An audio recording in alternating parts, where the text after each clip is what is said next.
je voudrais, dans ce débat qui est intéressant depuis tout à l'heure, beaucoup de collègues évoquent le fait que la famille politique dont je fais partie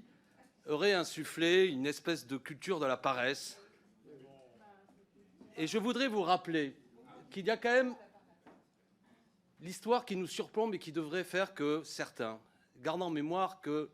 lorsque le Front populaire a mis en place un sous-secrétariat au loisir, incarné par Léo Lagrange, l'extrême droite, Action française, a mené une campagne de calomnie qui le considérait comme le ministre de la paresse.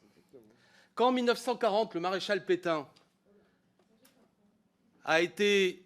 institué des pleins pouvoirs, il a considéré les responsables de la défaite, le gouvernement de Front populaire et la gauche, parce qu'elle avait insufflé dans le pays, je le cite, un esprit de jouissance. Donc j'aimerais qu'arrête ce vocabulaire qui a servi au pire moment de notre histoire de la République et qui constitue un ensemble de stupidités. Enfin, pour terminer,